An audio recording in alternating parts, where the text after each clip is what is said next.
start by asking you all kind of, and we were talking about this a little bit over lunch, but do you think that there is an iconic smart city? I mean, if people wanted to just talk about smart companies, they might say Google, they might say Amazon, but usually they could agree on at least a poster child. Who do you think is the poster child today when it comes to smart cities and using AI? Well, I'll start, and you know my answer for this already. So to me, I think when you ask a question like this, it becomes too competitive in terms of there has to be a number one, and therefore everyone who's not a number one is not. And to me, how I define smart cities is a process. It's an iterative process that uses technology, data, and other similar tools and techniques to improve the quality of life. And if it is a process versus an end state, it means that there will never be a smart city, finish and then move on, but something that challenges all of us, especially as technology keeps evolving, especially as cultures keep changing, to continuously improve on that quality of life. Okay.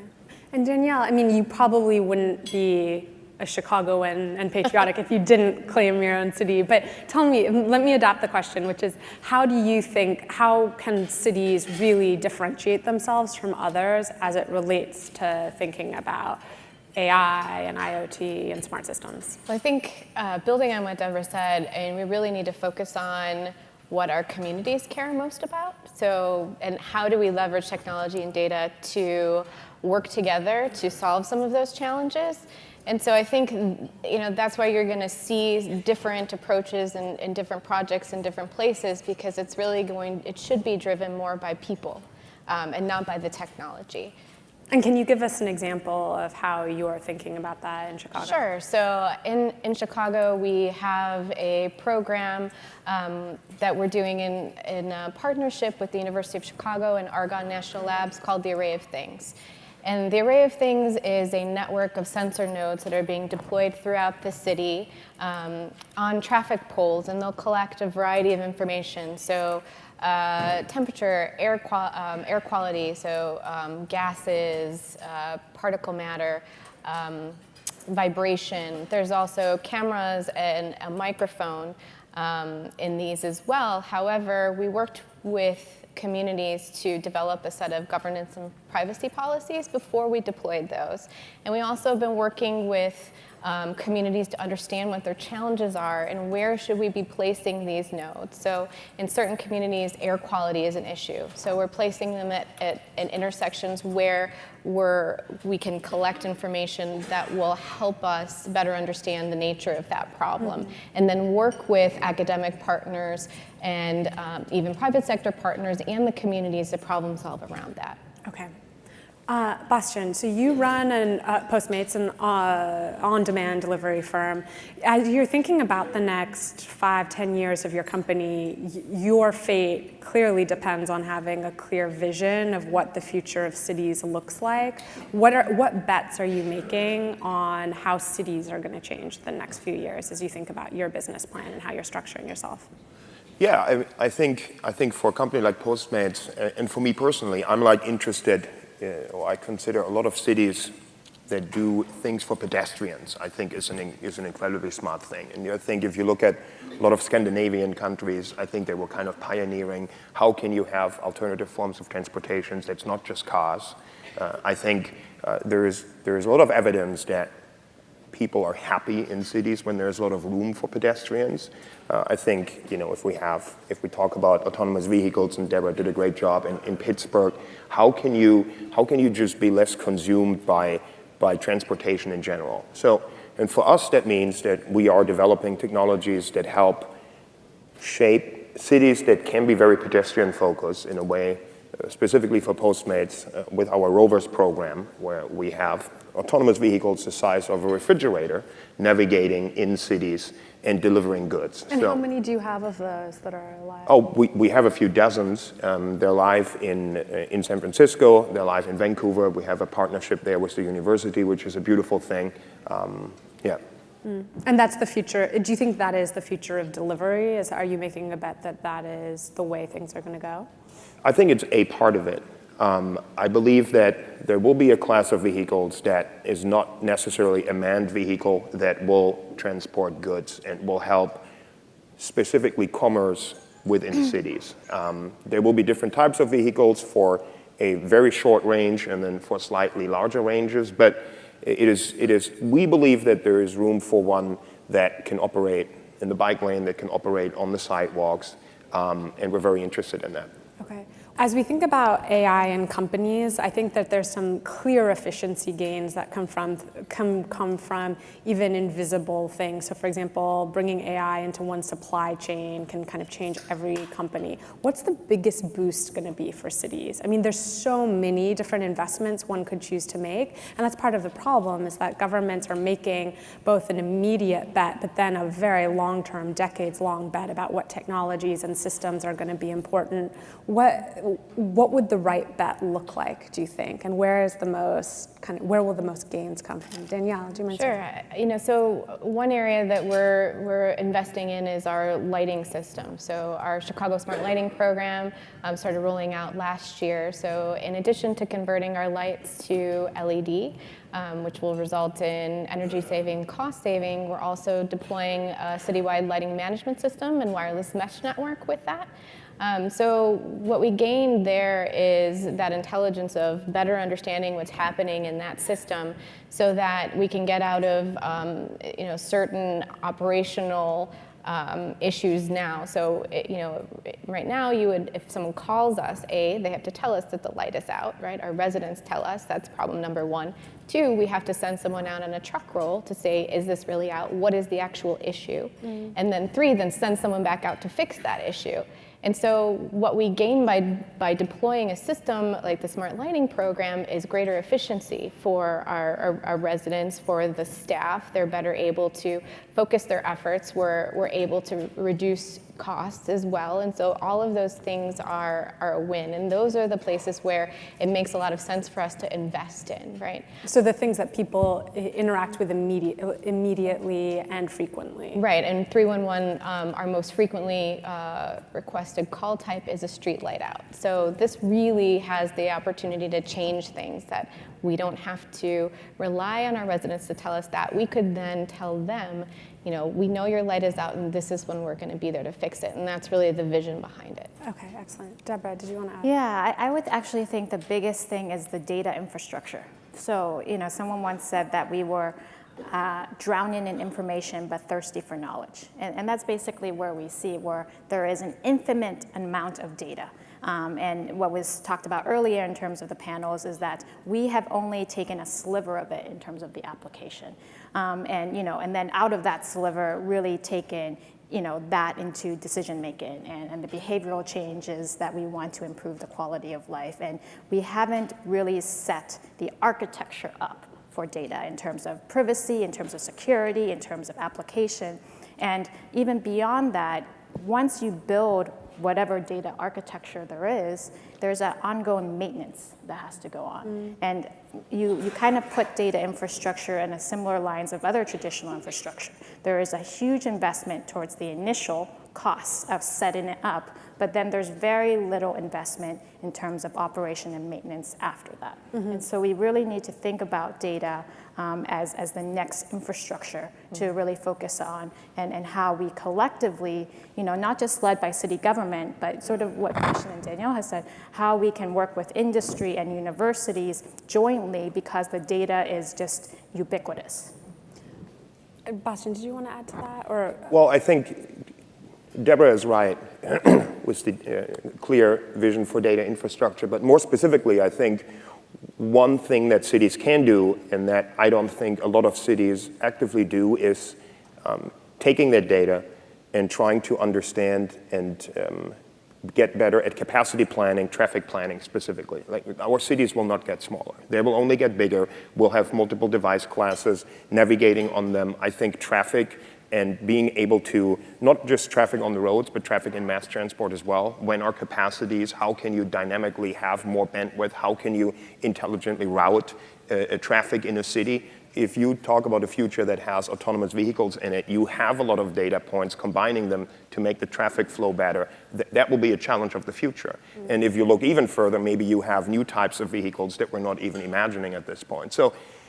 But if you look where cities are today, some of them are really good at that, and others don't even have the basics in place to just dynamically guide traffic during rush hours, right? I mean, I live in San Francisco, and there very little has been done when it comes to that. So I think that's an active thing if I would be involved in the city planning that I think cities have to tackle, and they have to tackle it quick because cities will grow massively. Let's talk about privacy, because I think that this is something that will be a huge consideration for cities as they think about which investments to make, because part of the consideration is what is technologically possible, and then the other part of the consideration is what is socially acceptable. So we see a few Chinese cities starting to scan people's faces to keep track of when they enter cities, for example. Where do you see, since this is a largely American audience, how do you see these trade-offs between privacy, security, and technological capability, the interplay between those three playing out in America? Danielle. So I think from our experience, we know that our residents do care about their privacy, especially when deploying the array of things. We did get input and made a decision not to collect personally identifiable information through that instrument, because really the goal is to identify livability factors about the neighborhood, not to identify issues with people. Right? And so what is the goal you're trying to achieve? And you should always think about collecting sort of the least information possible in order to achieve that goal in some ways, right? Just because you can collect something, to your point, doesn't mean that you should, because as we see with cybersecurity, even the best resourced organizations have, been victims of breaches. Right? So I think our approach needs to be more along those lines of collect as little as possible, and then yes, of course, we have to secure that. But really keeping our residents' privacy in mind is critically important, and continuing to have that conversation, give residents control over their information. Things should be opt-in; it shouldn't be automatic. Bastian, did you want to take that one on? I mean, obviously, through the data that you collect, you're able to be very predictive about how to staff, where people should be, what type of consumers to target, even with offers. But so even beyond the Postmates perspective, where do you think this is all going to lead? Well, I don't have an answer, or really, I can't define the rules. But I think there is a trade-off between what is good for the greater good, safety, and how much information do you want to share. So there's a delta somewhere there that I think we have to be aware of. And the other thing is that I believe it's a little bit too late to say we should share as little information as possible, because if you want it or not, the devices are out there already, right? So to me, when I hear let's share as little as possible, I kind of, I'm a little bit afraid we're not tackling the problem head on. But the government presumably has so much information about people that they could, the government's in a position to choose or not what to use, correct? I think it's more about building trust, right? So how do you build trust to continue to have people engage civically? And so I think that's my point, is if you give people more control over what they share and not share, I think we're more likely to build that trust and create cities where we're working together to solve problems. And I think that's really what I'm aiming at. Right. Not so much as that we shouldn't be collecting all of this data through the sensor networks and whatnot. We absolutely should be collecting as much information about our city as we can to assist with planning. We should also be sharing that data openly, and that goes for our private sector companies, our academic companies, so that we can all leverage and work together with that information. But I do think we still need to give residents more control over their information, especially as in the current environment. I think that's going to be more of the direction that I believe our residents want to go. Deborah, how much do you think that government should completely rethink systems based on what AI and technology will facilitate and make possible that wasn't able to be done before, versus tweaking existing systems, again, with privacy and progress being two competing goals sometimes? That's a really good question, actually, because it goes back to your first point that some of this is very culturally and value specific, right? So how we feel about privacy and security in other parts of the world are a little bit different than how we think about in the US. And I don't think you can choose either or in terms of starting a new system from scratch and then retrofit in an existing system, especially since the changes that are constant. And you rather actually have to do both.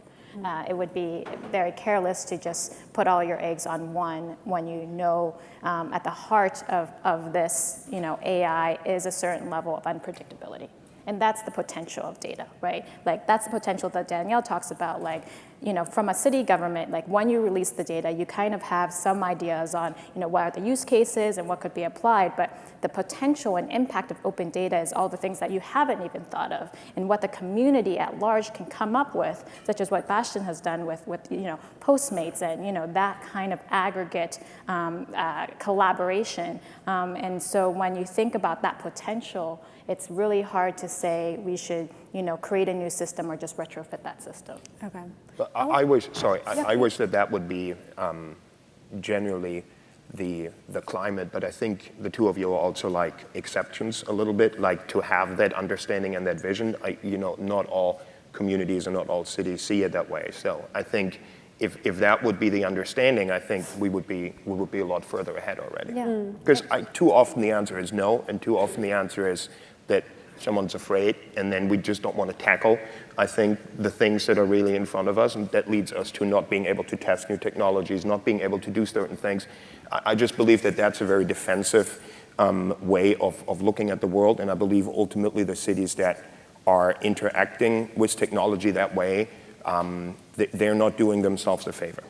I think that this also raises like a potential difference in perspective between corporate approaches to changing cities and the public approach. And I'm curious what you all think of some of the initiatives like Google's initiative and others to completely rethink cities. Is change better done internally by stakeholders themselves versus external disruptors? And how will that play out and what will the benefits be to that?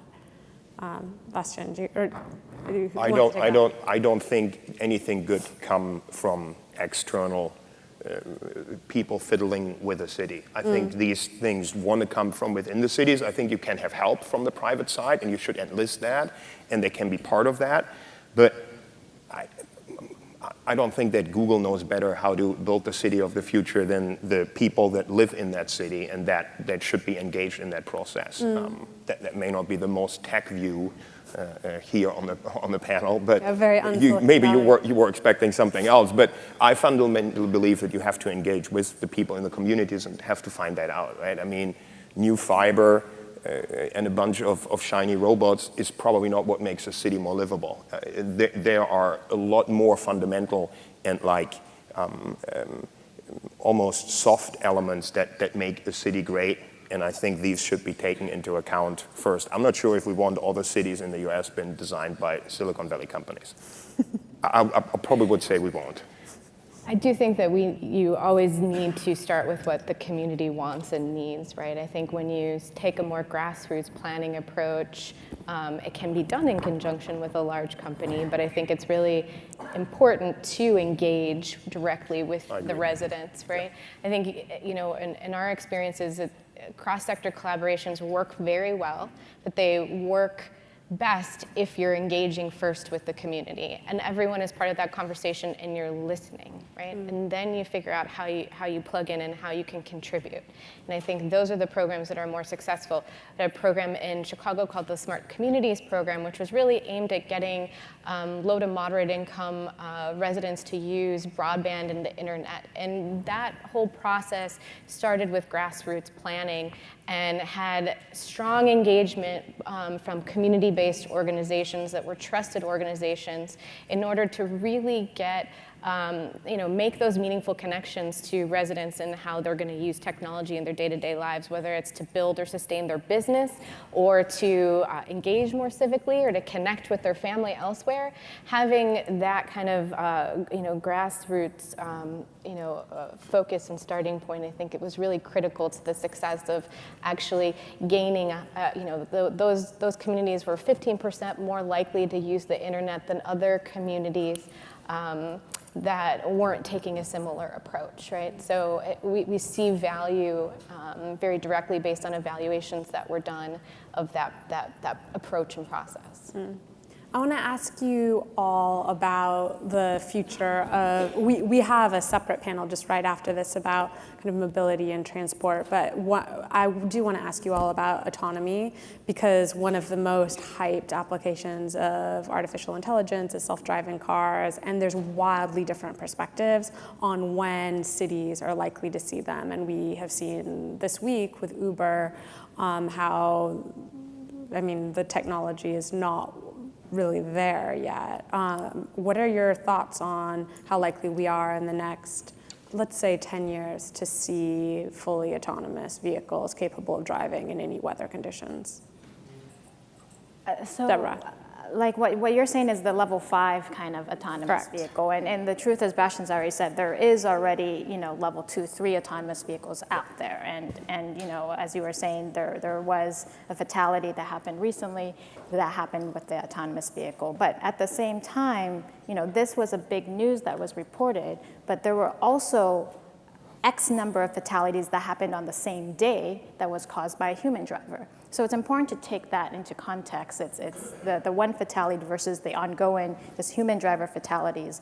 And what we need to think about with autonomous vehicle, from what we are looking at, Georgia Tech is actually building an autonomous vehicle living laboratory. But what I'm interested is not so much the autonomous vehicle itself in terms of the robotics, but how does the autonomous vehicle work in the built environment?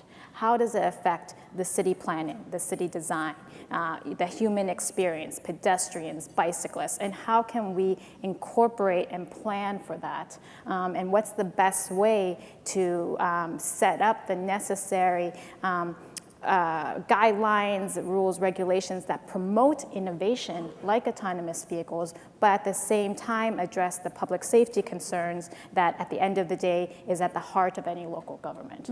And autonomous vehicles, is a really good example of that level of collaboration that's required from a university, local government, and industry coming together that hasn't really been there, for that level of technology. We're talking about the autonomous vehicle itself, but it's collecting data. It's looking at, video analytics. It's doing tons of other things beyond just the mobility of, goods or people or public safety. Yeah, I think that I agree with Deborah. Beyond the human impact is really important. So obviously safety is critical, but how is it also promoting goals of access and equity in our system? How are we thinking about ways that this change can also support other policy goals, like looking at environmental concerns and climate change. And so how are we also aligning the work that we're doing through a new technology with this? How do we take that opportunity and really then achieve other things that people care about with it? Because I think, again, that's the sort of the meaningful use of the technology, as opposed to just, this is great, we've got a technology that can do something, but it's that problem, finding it's the tool without a problem. We really want to make sure we're aligning this new technology with things that we care about and want to affect. One more question, and then I would like to open it up to all of you and make it a little bit of more of a conversation.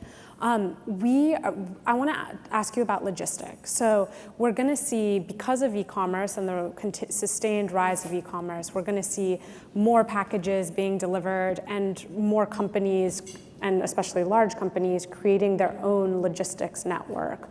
Their interests may well be at odds with the city's interests. So for example, if for every mile that UPS saves in driver, per driver, so for every mile a driver saves per day, it saves around $50 million per driver for that driver a year. I mean, it's a huge number. But that might mean causing more congestion in city streets. It might not actually be what's in the interest of the company. It's not always in the interest of the city and community. I'm curious what you think the impact of these larger logistics networks are going to be as the way that we consume and have goods delivered changes. Sebastian. I think undoubtedly companies like Postmates cause an increase in traffic, even though it's very short distances. But you can argue that in LA, our largest market, just under 2 million deliveries a month, a lot more goods get moved now because of a company like us and competitors.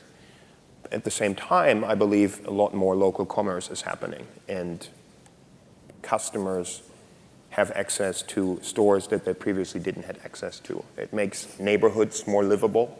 You can now live in a neighborhood that does not have the best ramen or the best sushi, and you can still have it delivered. The same goes for any other category of commerce. I think that's actually a very interesting thing. It gives access to elderlies for specific products that they couldn't have in the past. I don't know about the next 10 years, but I believe after that, these logistic networks will be run almost entirely autonomously, and they will work in a connected way, hopefully in a way that does not cause more congestion but leads to less congestion, because we can route them just like we route data in the internet. If that's above ground or below ground, things that Elon is working on, tunnels, new infrastructure, is unclear to me. But it is very clear to me that most logistics will be run autonomously and will have very little involvement from a human side. And I believe that is actually a good thing, because I believe that will lead ultimately to more safety. Despite the tragic thing happening in Pittsburgh, I think autonomous vehicles will be by magnitude safer than a human driver ever can be. I'm not sure when that is and when level 5 is everywhere, but there will be a time when you walk in a car and you probably don't even have to tell the car where to go. It just knows it and takes you there. And it will do it safer than human drivers. Any thoughts, Danielle and Deborah, on the trade-offs between the convenience for consumers who might be out of the way and not able to have access to goods, but then the increasing congestion that cities will be dealing with, how to balance those trade-offs? I think there's two additional thoughts to what Bastian says when you talk about the increased accessibility and therefore diversity of goods that are available. Ultimately, you're talking about increased consumption, right? And so when you think about bringing goods into the city, how do you take away the goods out of the city? What is that circular economy when we think about sustainability? And I think that's... And are you speaking specifically about waste? Waste and, the packaging or whatever that comes out. And I think there's a lot of potential to have a similar kind of logistical opportunity when you think about the consumption within and then the excess from without. The other thing to think about with logistics is what Bastian already said a little bit, but workforce development. Who are the people that are actually bringing the goods in or taking the goods out, and how are they doing it right now in the status quo? As we know, the freight and logistics drivers right now are actually one of the highest stressed positions ever. From the targets that they have to hit in order to get that 2-hour delivery or hit those, and the environment that it creates is not the safest. So, how can we use different tools and technologies and opportunities to think about that workforce development while improving on the logistics, the pure logistics itself? When we talk about the future of work and that role, there is this whole demographic that is not is absent in delivering the voice. And so I think those are, I would think, some added components to the broader logistics discussion. The interesting thing here is, and you're absolutely right, Deborah, the interesting thing is there is a thought experiment that we try to think about a lot, and that means, yes, there's clearly labor that's at risk if you replace delivery drivers with an autonomous vehicle, but there is also the flip side of the coin, and we've seen that throughout history in economies. If the cost of the transportation near zero, which it would almost do, at least appreciated over a couple of years, new levels of service are also possible because you can use the cost savings, you can use that money to maybe introduce a level of service that's not possible today. So the driver who's stressed, maybe there is a job that is less stressful, that has a more service level oriented function that today can't be possible because it would bankrupt FedEx or UPS if they, ring the doorbell and have a little chat with every other citizen. But there may be room for that in the future. Again, that assumes that the cost of the network, however you call it, at some point is close to zero because. And I would just add, I think that behavioral science, or how people are demanding these goods and services, also plays into all of these things, right? I mean, so how do you get your residents or your consumers to think about the additional waste or the congestion times? It's dinner time and everyone is ordering their food, and now we've got congestion. Like, how do we think about behavior and how we interact with those consumers or our residents to ease some of that congestion? And I think that's an area that needs further exploration. We have a pilot in Chicago we ran with the Chicago Transit Authority to look at Cubs games and incentivizing riders to ride at a different time to ease congestion on that train line. And so that's one opportunity that we have to look at ways to address that. But I think the behavioral science aspect of all of these things needs to be considered as well. Excellent. Hi, I'm Sophia from Gartner. I have a question. I was going to ask something similar, how you brought up Google's initiative, and I think they're kind of the model of a company going in and trying to pilot smart cities and just kind of build one from the ground up, because inevitably city governments are slow and working with them is slow. So for instance, if we want to see how valuable a technology like autonomous vehicles will be, it will work most successfully when there's 100% of the city is filled with autonomous vehicles, because then they can all communicate. So that's one example of why a pilot model is successful initially. But imagine 15, 20 years from now, let's say that I think it's in Toronto, let's say it works out amazingly, and then I think the ultimate goal is to then scale that to other communities, the success of that pilot to other communities. And if that does happen, what do you think will be the challenges of scaling these small pilot programs, these kind of like mini utopias, to real communities around the world? Thank you. I think with Sidewalk Labs and the Toronto waterfront, I actually rest very much with what Danielle says earlier, is the people and the equity at the end of the day. Cities itself currently are increasingly unequal. The disparity gap is actually rising. And the current way that we build cities, the current way that we think about smart, is actually highly unequal.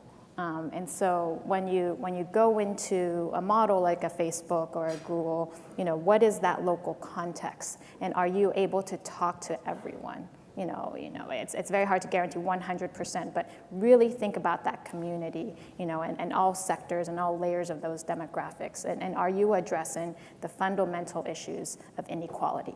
So a good example of this that I think about when we think about urban experiences is the use case of transportation.